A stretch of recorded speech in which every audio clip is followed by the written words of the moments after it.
Quando o Rodrigo me passou o tema, eu perguntei ele várias vezes, porque ele falou uma cosmovisão missional para a vida. O problema é que quando ele passou o tema, eu tive que primeiro pesquisar o que era cosmovisão. Eu tive que entender primeiro o tema, para depois orar e tentar preparar alguma coisa para abençoar vocês. Talvez você esteja olhando para o tema e talvez não seja muito familiarizado com esses termos também. E quando a gente pensa em cosmovisão, na verdade a gente está falando sobre a forma como cada um de nós enxerga o mundo. Então, cosmovisão não é algo que está restrito a nós cristãos, ou aqueles que são crentes, aqueles que são cristãos. Cada indivíduo, cada pessoa possui uma cosmovisão, que é a forma como ela enxerga a vida, a forma como ela interpreta a vida.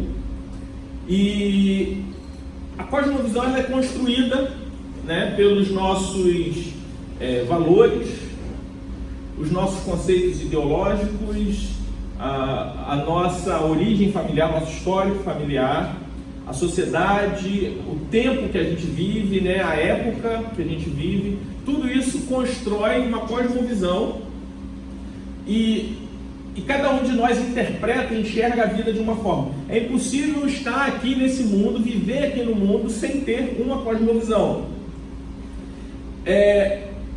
Aí você olha para o outro termo, missional. Ser missional é viver em missão. Aí quando nós olhamos para as escrituras sagradas, nós vemos que não tem como ser cristão e não ser missional. Um pregador, um grande pregador do passado lá na Inglaterra, o Charles Spurgeon, que foi citado pelo pastor Felipe Teles mais cedo, ele dizia, ou todo cristão é um missionário ou ele é um impostor. Ou o cristão é um missionário ou ele é um impostor. Então, se somos cristãos de fato, somos missionários, estamos em missão, somos missionários. Então, não tem como, para aqueles que foram salvos, regenerados pelo Senhor Jesus, construírem a sua cosmovisão, a forma como enxergam a vida, desconsiderando completamente a fé. Então é a primeira afirmação. Não tem como você ser cristão e a sua fé em Jesus Cristo não afetar em nada a forma como você interpreta a vida, a forma como você enxerga a vida. Então, não tem como ser cristão e isso não afetar nada na sua cosmovisão. Se você é cristão e o fato de você ser cristão não afeta em nada na forma como você enxerga e interpreta a vida, tem alguma coisa errada. E se você é cristão e você não vive em missão, tem alguma coisa errada com o seu cristianismo. Logo, a missionalidade, a missão de Deus na minha vida e na sua vida, ela precisa ser fator fundamental na forma como você enxerga as coisas, na forma como você interpreta a sociedade, naquilo que você enxerga valor, atribui valor na vida, as coisas que você atribui valor. Tudo isso tem que ser considerado, para tudo isso tem que ser considerado o fator da missão. Então a cosmovisão cristã é, por natureza, a cosmovisão do cristão, a forma como o cristão enxerga a vida. Então a cosmovisão cristã é naturalmente essencial, ou pelo menos deve ser. Ela é essencialmente missional, porque a vida cristã é uma vida em missão.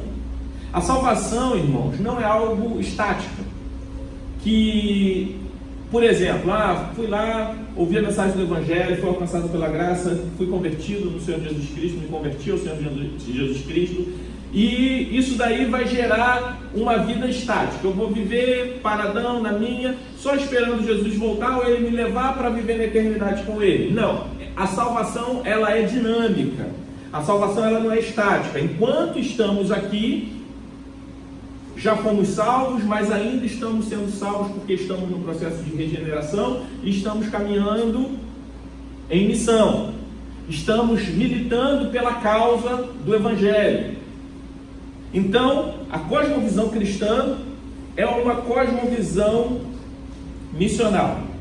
Então, recapitulando, todo mundo tem uma cosmovisão, todo mundo tem uma forma que enxerga a vida, interpreta a vida. baseado no conjunto de valores, nas suas origens familiares, nesse conjunto de coisas, o tempo que você vive, e isso forma em você uma cosmovisão, uma forma como você enxerga o mundo. E não tem como ser cristão e isso não afetar a sua cosmovisão. Se não afeta, tem alguma coisa errada na sua cosmovisão ou na sua fé. E se a sua fé ela não é uma fé missional, não é a salvação dada a você não gera em você uma vida em missão, uma vida dinâmica, e sim uma salvação estática, apática, há uma coisa errada na sua espiritualidade cristã. Então a cosmovisão cristã, todo cristão tem uma cosmovisão e o cristianismo afeta a sua cosmovisão. E não tem como ter uma cosmovisão cristã sem ter a missão como parte fundamental disso aí. Então, beleza. Só que quando a gente olha para a missão de Deus e a forma como Deus nos chama e o que Ele nos chama a fazer, nós vemos que a cosmovisão cristã ou a cosmovisão missional, ela é uma cosmovisão utópica. Ué, mas como assim? Então você está falando que não é possível? O problema é o nosso conceito do que é utopia. A história da humanidade, ela é marcada por pessoas que se engajaram por causas, pessoas que dedicaram a sua vida e até mesmo perderam a sua própria vida por causa de um ideal. Conta-se a história de um jovem que foi pego e condenado à morte num paredão de fuzilamento, um jovem idealista, e como a gente vê nos filmes, né, até mesmo em alguns desenhos animados, o cara está lá no paredão de fuzilamento, aí fala assim, você tem direito às suas últimas palavras. E conta-se a história que esse jovem idealista, ele fala assim, morro por uma causa, e vocês? Para que vivem? Esse jovem está falando que ele possuía um ideal utópico que fez com que ele que fez com que valesse a pena viver e até mesmo perder a sua vida por conta desse ideal. Algo que dava sentido e significado para a sua existência. Muitos desses ideais são de fato utópicos. Essas pessoas se entregam a causas que eles julgam, ou julgavam, essas pessoas entregaram suas vidas para causas que eles julgavam transformar a sociedade, sua geração ou até mesmo o mundo inteiro. Fazendo um paralelo para todos esses ideais e o Evangelho, nós percebemos que nós somos comissionados a única mensagem capaz de fato transformar todas as coisas, a única mensagem capaz de suprir as necessidades ou os anseios de todos esses ideais que existem e já existiram na história da humanidade. Só o Evangelho, porque só o Evangelho pode mudar a essência do homem. E todo problema, todo caos, toda injustiça, toda desigualdade, todo sofrimento, toda perseguição, tudo isso tem uma única raiz: o pecado. É o pecado que produz tudo isso. E os ideais voltam, existem, surgem, as ideias. Para quê? Para tentar resolver causas, as consequências do pecado. Mas a única coisa que pode atacar a raiz de todas essas coisas ruins é o Evangelho. O problema é que o homem que não é espiritual, o homem que não teve um encontro com o Senhor, ele vai enxergar só o quê? Ele não vai enxergar a raiz. Ele tem uma visão limitada, ele enxerga a árvore, do solo para cima. Raiz é aquilo que está escondido. Mas a saúde de uma árvore, se uma árvore está morrendo, está boa, não está, tem que ser tratado na raiz. Às vezes as folhas secas são só, é o que está aparente. E a visão limitada do homem, nós temos uma visão muito imediatista e materialista das coisas, não temos a compreensão, não temos naturalmente a compreensão da eternidade, nós não enxergamos a raiz das coisas, a raiz dos problemas. E a raiz de todos os males da sociedade, em toda a história, é o pecado. E pessoas dedicam sua vida por ideais a fim de resolver algum grande problema da sociedade no seu tempo, na sua localidade. E planos são ideais utópicos. Utópicos por quê? Utópicos porque a utopia não é simplesmente uma ideologia. As ideologias formam uma utopia. A utopia é um plano ideal e perfeito sobre alguma coisa. Por exemplo, os comunistas, eles tiveram um tratado que foi considerado como o socialismo utópico. Era uma projeção de uma sociedade perfeita, onde as pessoas seriam iguais, não haveria pobreza, onde tudo seria compartilhado e todo mundo viveria de forma harmônica. E esse conceito, esse ideal foi chamado como socialismo utópico. Tão utópico que a gente viu que nunca passaram-se décadas e décadas e décadas e essa utopia nunca foi alcançada. Pelo contrário, quanto mais se perseguiu esse ideal, os resultados foram completamente opostos àquilo que se propunha. Então a utopia é um projeto ideal de vida.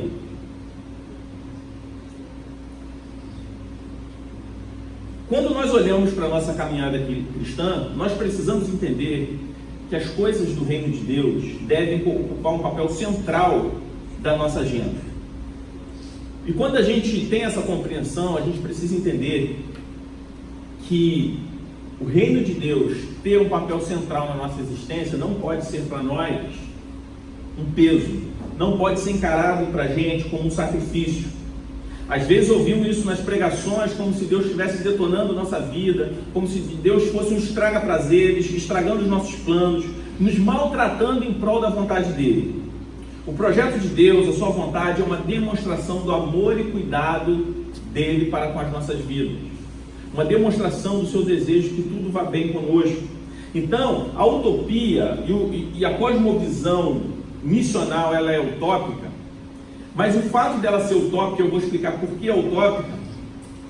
A gente precisa entender que utopia não é algo impossível de acontecer e por ser impossível de acontecer, nós vamos desdenhar dela.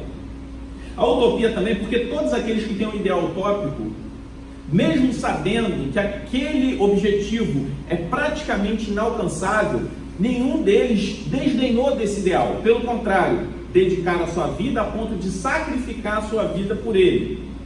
A utopia também não é algo impossível de acontecer e pelo fato de ser impossível de acontecer, nós desistimos dela. Ou nós desdenhamos, nem tentamos, ou nós até começamos e depois nós vamos lá e desistimos. De fato, a utopia é algo impossível de acontecer, porém se trata de um projeto ideal. Esse projeto ideal acontecendo, ele vai gerar um benefício para todas as pessoas e não simplesmente para mim. Utopia é diferente de uma ideologia que tem como motivação uma moral. A utopia é o projeto ideal de vida. Uma ideologia tem uma motivação moral que eu sigo para a minha vida individualmente. A utopia é um projeto ideal que vai transformar muitas pessoas, ou a realidade de muitas pessoas. Mas se o plano de Deus para a minha vida é utópico, porque a concretização de todas as coisas jamais vão acontecer. Por que ele é utópico? Porque o plano ideal de Deus jamais vai acontecer enquanto estamos aqui na história. O plano ideal de Deus para as nossas vidas, ele só se concretiza na eternidade. Logo, a nossa missão, uma cosmovisão missional para a vida, aqui para a história, é correr atrás de um projeto ideal de vida que só vai se concretizar na eternidade. Logo, ele, para o nosso tempo aqui na história, é um plano utópico. Porque enquanto não estivermos na eternidade com o nosso Senhor, o plano ideal do Evangelho, ele nunca vai ser concretizado na sua totalidade. Ao mesmo tempo, o projeto de Deus sendo colocado em prática pela sua igreja, na sua vida, pode sim mudar muitas coisas aqui na história. Então, como que nós podemos perseguir essa utopia? Jesus, quando chama seus discípulos, ele convida para um plano utópico alguns homens muito simples. E a gente vê isso lá no Evangelho de Mateus, no capítulo 10. Eu te convido a abrir a Bíblia lá em Mateus 10.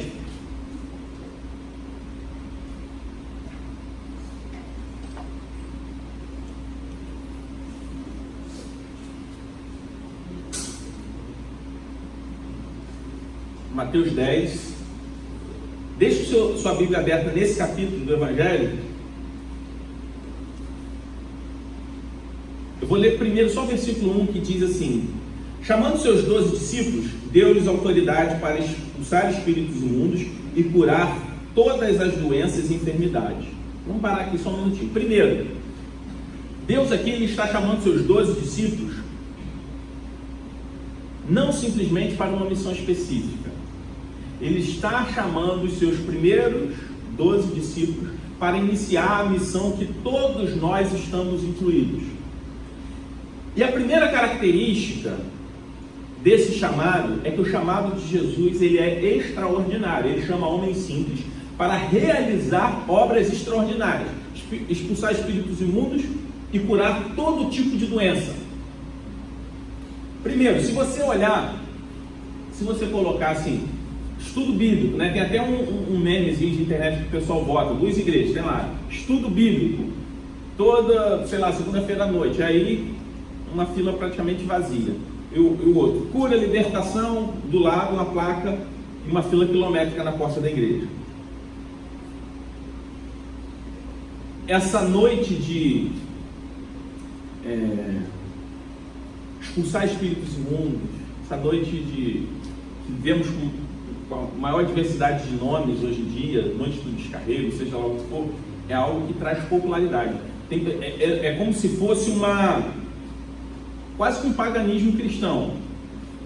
Eu tinha um amigo que era kardecista, que sábado à tarde ele ia lá no centro espírita para levar um passe, que é o que ele falava lá. Não é para poder descarregar, para poder passar bem a semana. E a gente vê que em alguns contextos evangélicos se tem essa noite de libertação, que pessoas que às vezes não querem compromisso nenhum com o evangelho vão lá para ter essa sessão lá de descarrego, esse passe e tal, acreditando que participar de um determinado ritual vai lhe purificar, vai lhe ajudar, vai tirar as energias negativas da sua vida. E começam a viver essa espiritualidade pagã travestida de cristianismo. Eu não estou ignorando o fato de que Deus, que há essa realidade espiritual no processo de conversão de alguém, mas o que eu estou falando é que quando o Senhor chama para expulsar espíritos imundos, primeiramente aqueles homens, Ele está chamando para algo extraordinário que, se não for centrado no Evangelho, traz muita popularidade. Homens simples, homens que poderiam atrair multidões simplesmente por algo que eles fariam. Depois ele fala, e curar todas as doenças e enfermidades. É o que a gente pode ver também no nosso país.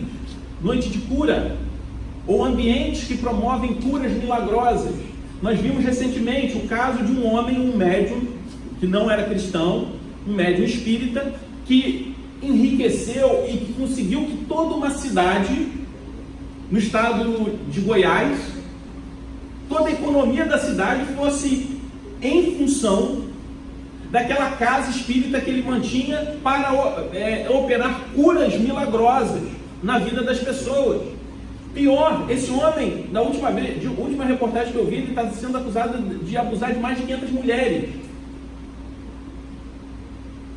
E ainda assim, muitas pessoas ainda o defendem.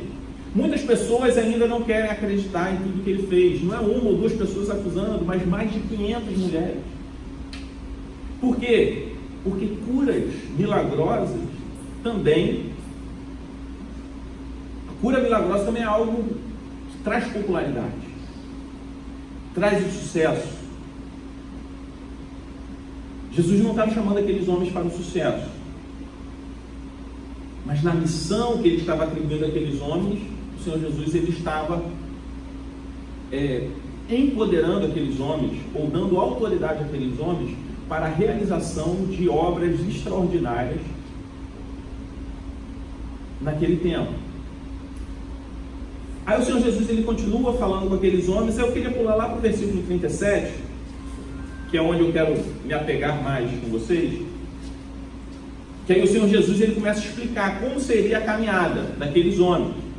Aí ele diz o seguinte: quem ama seu pai ou sua mãe mais do que a mim, não é digno de mim.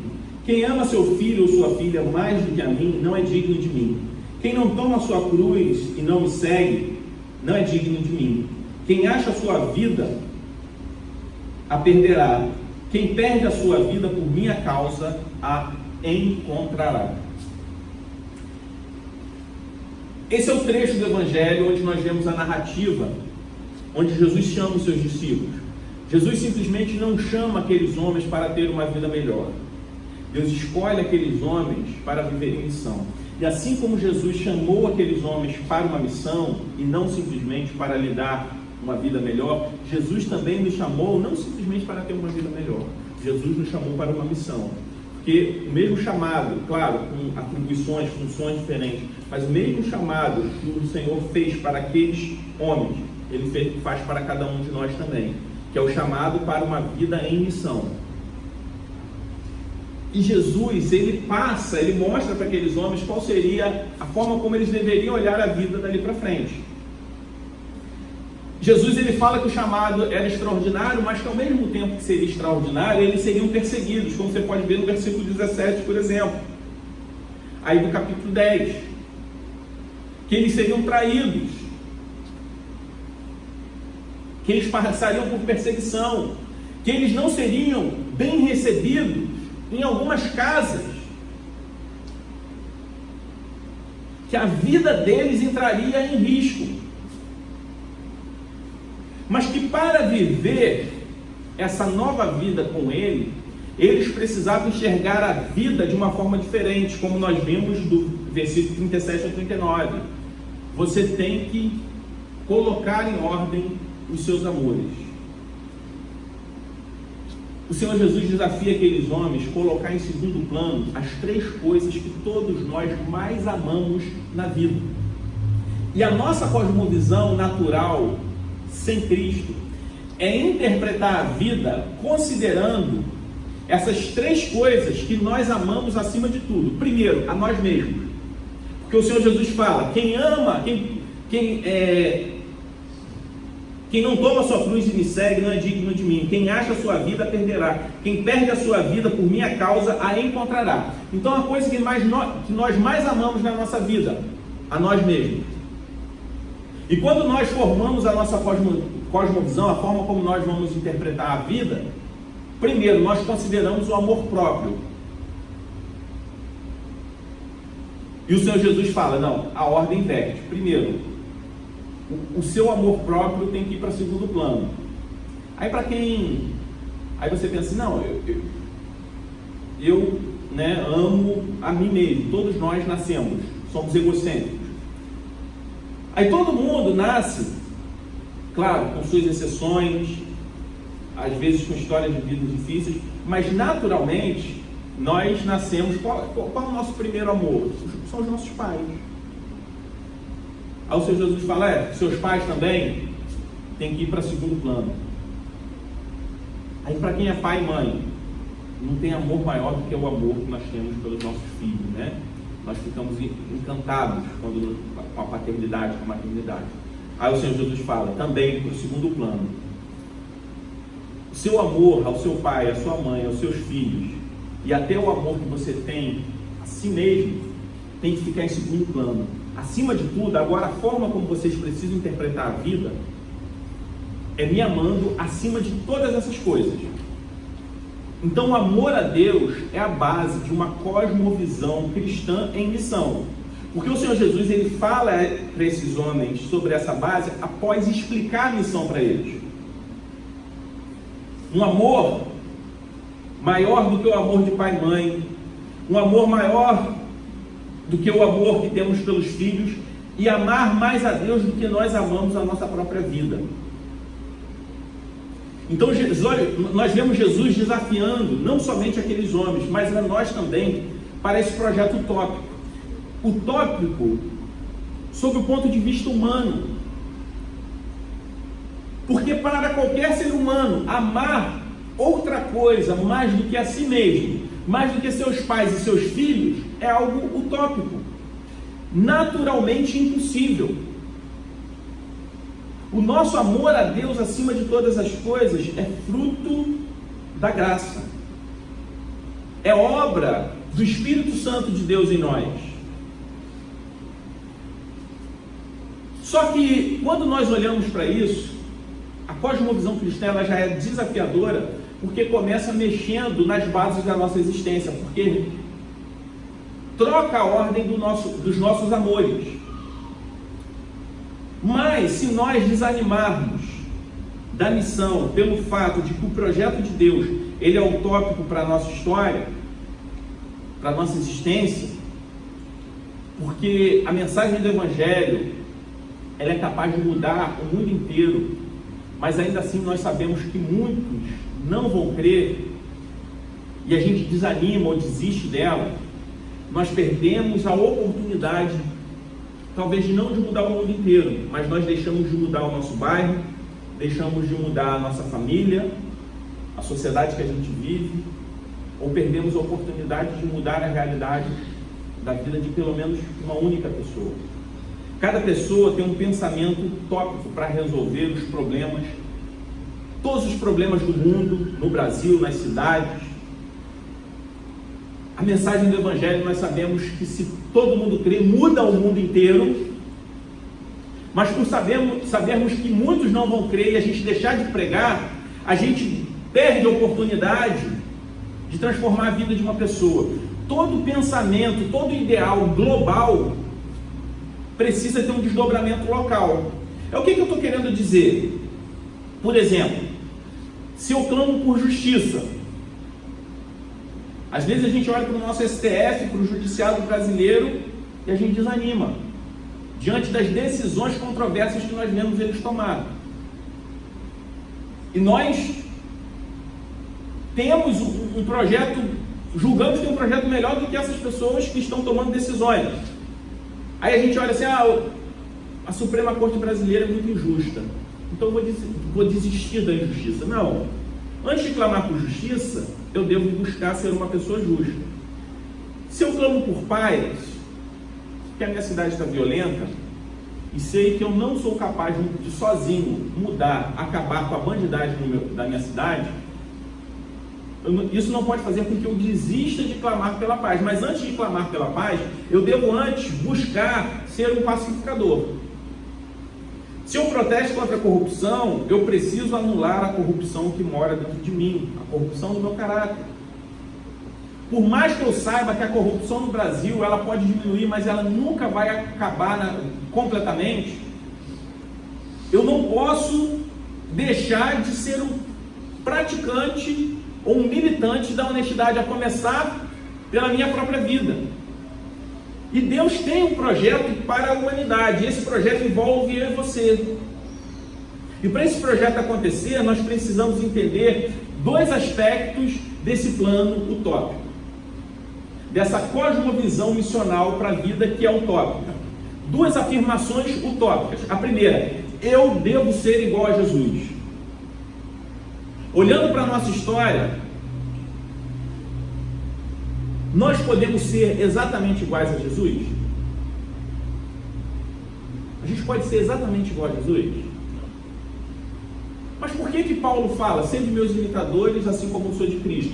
Por que o próprio Jesus fala no versículo 24, o discípulo não está acima do seu mestre, nem o servo acima do seu senhor. Basta ao discípulo ser como o seu mestre e ao servo como o seu senhor. A gente sabe que a gente não vai conseguir ser exatamente igual a Jesus. Até mesmo aquela pessoa que você julgue mais santa, que você conhece, por exemplo, pastor Rodrigo Diniz. Por mais que você tende a pensar que ele é exatamente igual a Jesus. Até a barba, né? Cabelos longos.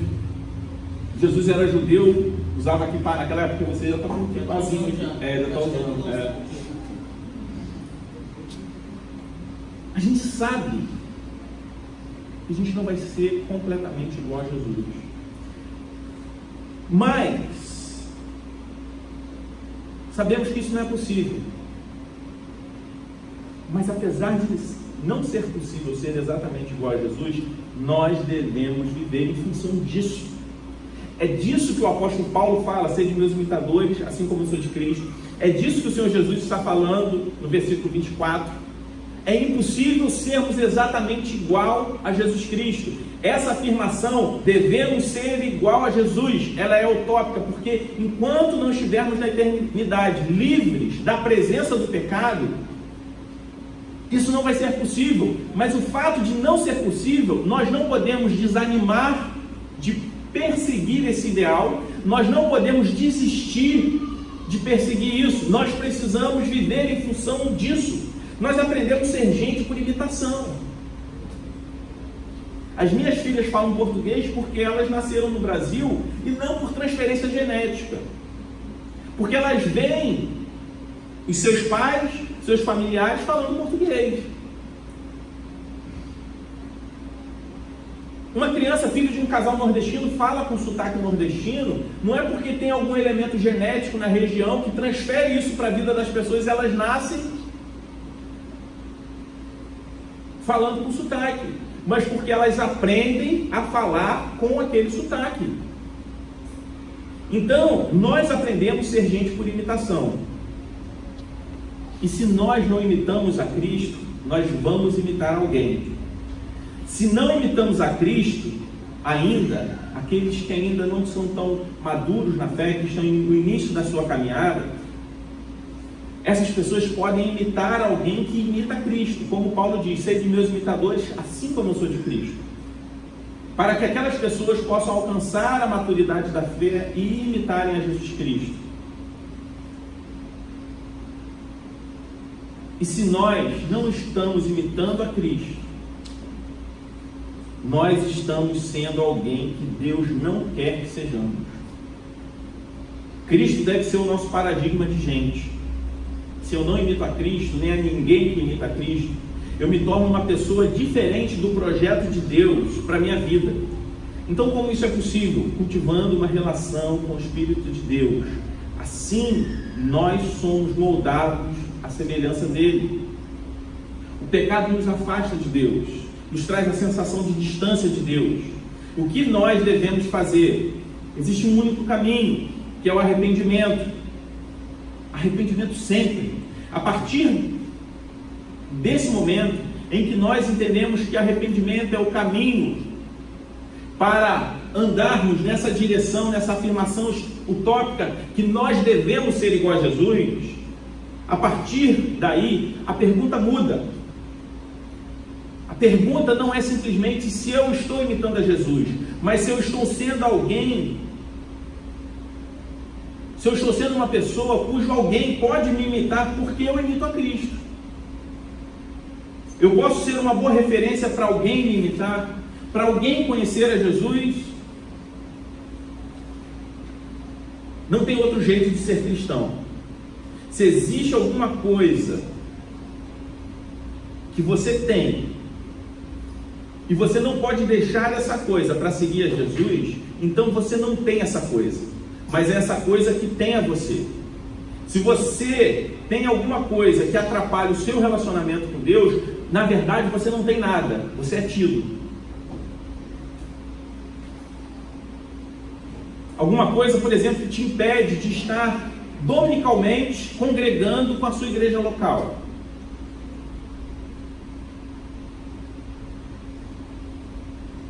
Eu conheço uma pessoa que em dado momento da sua vida, ela começou a praticar um esporte e ela se tornou muito boa nisso.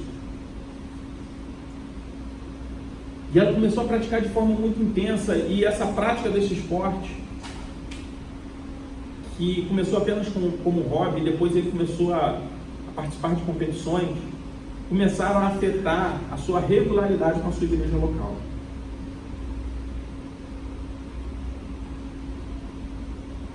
E ela começou a fazer concessões em nome desse hobby, desse lazer, para satisfazer esse hobby que, a princípio, na raiz não tem problema nenhum.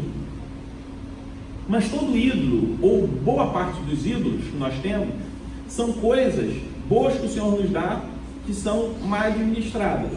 Por exemplo, a Bíblia diz que o dinheiro é a raiz de todos os males. A Bíblia não diz que o dinheiro é mal por si só. O dinheiro, se bem usado, bem administrado, é uma bênção. Mas ele pode se tornar um ídolo na nossa vida e se torna a raiz de todos os males, quando nós damos um valor a ele diferente do que ele deve ter. O Frejá tem uma música que diz: ter dinheiro é bom, mas você precisa dizer para ele pelo menos uma vez quem é dono de quem. Se você é dono do seu dinheiro, o dinheiro que é seu dono. E esse conhecido, ele começou a ter a sua agenda pautada por esse hobby, pelas competições. E a sua frequência, o seu relacionamento com Deus foi se esfriando ao longo do tempo. Hoje ele não tem compromisso nenhum com o Evangelho, com uma igreja local. Porque esse hobby passou a dominar a sua agenda. Ele não tem o hobby, mas esse hobby que o tem. Então, no reino de Deus, nós não oferecemos simplesmente o que temos, mas quem nós somos. Porque nós não seguimos simplesmente um compêndio de regras, de mandamentos. Nós seguimos uma pessoa. Essa pessoa é Jesus Cristo. Toda a lei moral de Deus, ela foi personificada em Jesus Cristo, para que nós pudéssemos imitar não simplesmente regras, não seguir simplesmente regras, mas imitar um modelo de gente. Aquele que viveu a vida perfeita que eu e você não somos capazes de viver. Onde a lei de Deus revela simplesmente o caráter moral de Deus. Mas não podemos esquecer que seguimos a um Deus pessoal. Então, a primeira afirmação utópica: eu devo ser igual a Jesus. Isso deve formar a minha cosmovisão, a forma como enxergo a vida. Eu preciso ser igual a Jesus e toda pessoa pode e deve ser igual a Jesus. Sabemos que isso vai acontecer? Não. Mas eu e você precisamos viver em função disso. De ser igual a Jesus e pregar a mensagem que faz com que os outros também vivam em função disso. Aí quando eu compreendo isso e tenho isso na base da minha cosmovisão, eu vou para a segunda afirmação utópica: toda a sociedade pode e deve ser igual ao reino de Deus. Romanos 14:17 vai dizer que o reino de Deus é paz, alegria e justiça. Crer que de fato o mundo aqui na história vai ser de paz completa, de alegria completa, de justiça plena o tempo todo, é uma crença utópica. A gente sabe que por melhor, mais segura a cidade que você viva, por mais seguro que seja o país que você vai viver, a violência ela vai continuar existindo, a paz ela não vai ser plena. Por mais feliz que eu seja, por melhores que sejam as minhas condições para ter um ambiente feliz, a tristeza vai chegar em alguns momentos da minha existência. Por mais que eu viva em um país com leis justas, nós sabemos que a injustiça ela vai continuar existindo. Mas o Senhor Jesus fala que o reino dele está entre nós. E o seu reino é de paz, alegria e justiça. Isso é possível, meus irmãos? Viver em uma sociedade onde temos paz, alegria e justiça plena? Não. Mas isso não significa que eu deva abrir mão de militar por isso. O que isso significa? Significa que eu, como um agente do reino de Deus, devo viver em função disso. Eu devo ser um sinal do reino de Deus nesse mundo injusto, triste e violento. E como que isso reflete não só na forma como eu enxergo a vida, porque toda cosmovisão vai gerar um modo de viver. Eu vou ter uma visão sobre o mundo e isso vai determinar a forma como eu vou desempenhar o meu papel aqui na história. Então o que isso significa? Significa que todas as instâncias sociais que passam sobre mim devem se parecer com o reino de Deus. Qualquer tipo de injustiça que acontece ao meu redor, quando passa por mim, a injustiça tem que parar. Que no mundo existe muita corrupção, mas quando ela passa por mim, quando a corrupção passa por mim, ela deve parar. Isso deve ser para mim uma mudança de estrutura, uma mudança de paradigma. Eu começo a olhar as coisas que passavam despercebidas para mim, porque às vezes nós só vemos injustiça, pobreza, violência pela TV ou pela internet, pelo jornal. Quando vemos, porque às vezes nós preferimos nos abster da realidade para sermos indiferentes, contrariando completamente o exemplo de Jesus, que foi aquele que não foi indiferente ao caos da sociedade, ao caos das pessoas. Começamos a encarar a vida e as pessoas de uma forma diferente. Nós começamos a deixar de lado o egocentrismo e começamos a pensar no próximo. A forma de mudar as coisas é através do serviço em amor. Você pode fazer com que o mundo inteiro viva sob a perspectiva do reino de Deus? O mundo inteiro? Não. Mas por que não começar fazendo isso dentro da sua casa?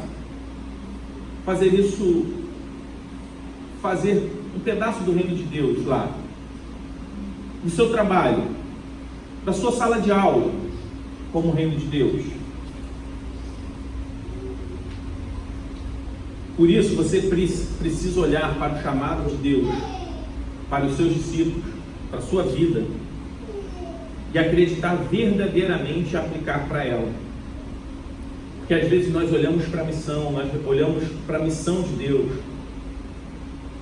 nós olhamos para as verdades do Evangelho,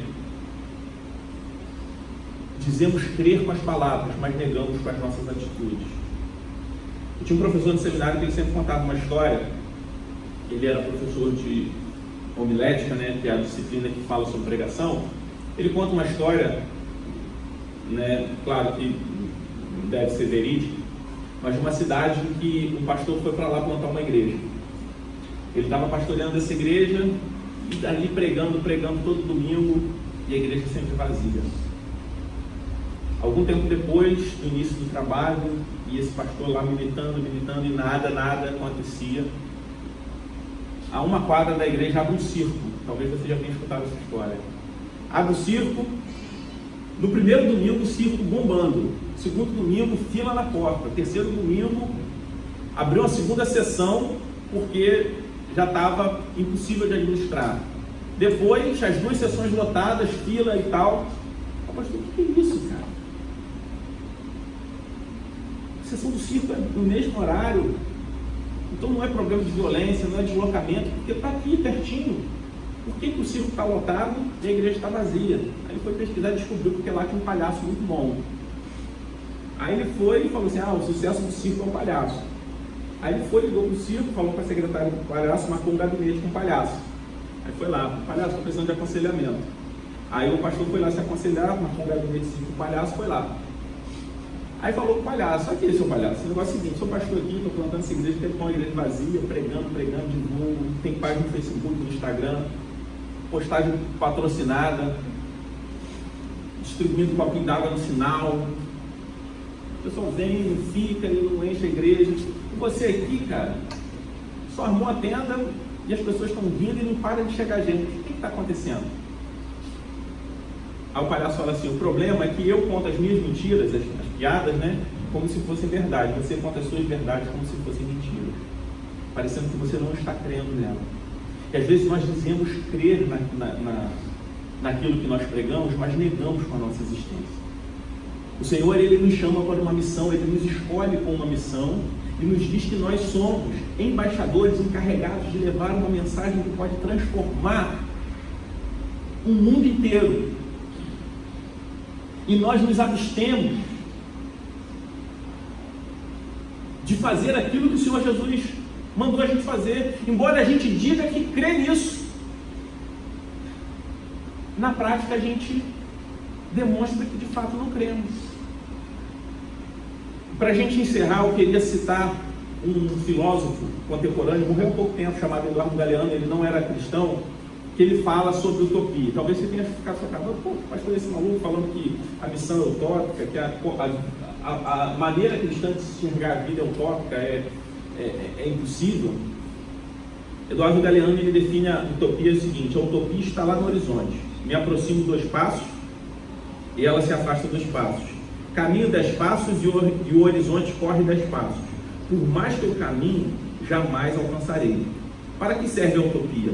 Serve para isso, para que eu não deixe de caminhar. Se a visão não for desafiadora, gente, e se a gente não acreditar de fato nessa visão desafiadora, a gente para. Temos que ver o que Jesus vê, porque quem vê o que Jesus vê, faz o que Jesus faria. É o Espírito Santo que vai produzir essa mudança em nós. Ele está engajado nisso, mas deve partir de você essa vontade de viver e caminhar em direção a essa utopia, de ser transformado e transformar as minhas relações, a minha vida e a minha sociedade, crendo que eu nunca vou conseguir ser igual a Jesus, mas o fato de eu nunca conseguir ser alguém exatamente igual a Jesus não significa que eu deva desanimar, significa que eu devo viver em função disso, que é como caminhar em direção ao horizonte. Quanto mais eu me esforço, quanto mais eu busco forças em Deus para me parecer com Jesus, eu percebo que eu estou mais distante dele, e mais distante, mas eu continuo caminhando. Por mais que eu olhe para a sociedade, eu vejo as coisas só piorando. Eu preciso acreditar que toda a sociedade pode e deve ser igual ao reino de Deus. E por mais que eu pregue, por mais que eu veja pessoas sendo alcançadas, eu vejo a maldade se ampliando, aumentando. Isso não deve me desanimar, deve fazer com que eu continue caminhando, como caminhar em direção ao horizonte. Por mais que isso se afaste, ao invés de desanimar, eu preciso me animar ainda mais, me encorajar ainda mais. Então a cosmovisão missional é crer que tanto eu como toda pessoa pode e deve ser igual a Jesus, e que toda a sociedade pode ser igual ao reino de Deus, mesmo sabendo que aqui na história tudo isso não vai se concretizar na sua totalidade. Eu preciso viver em função disso, porque se eu não crer nisso, pelo fato de que eu sozinho não vou conseguir transformar o mundo inteiro, eu deixo de transformar a minha vida e pelo menos a vida da minha família, ou de pelo menos uma pessoa. Amém? Vamos orar? Pai querido, obrigado pela sua palavra, obrigado, Senhor Deus, porque o Senhor nos chama para uma missão extraordinária, Senhor Deus. Extraordinária não porque nós somos extraordinários, mas porque o Espírito Santo de Deus que habita em nós, ele é poderoso para transformar homens simples, como aqueles 12 homens que o Senhor Jesus escolheu, homens simples como nós aqui, para realizar uma obra maravilhosa. Obrigado, Senhor Deus, que isso para nós não é um peso, mas é um privilégio. Se porventura há pessoas aqui desanimadas, Senhor Deus, em fazer a tua missão, que nessa tarde o Senhor traga um renovo, um ânimo à vida dessas pessoas, e que elas possam entender que foram escolhidas para participar de um plano maravilhoso, e isso é um privilégio para poucos. Que essas pessoas possam compreender que elas são pessoas abençoadas em poder viver, Senhor Deus, em missão. Nos ajude, Senhor Deus, a compreender essa verdade a cada dia. No nome de Jesus. Amém.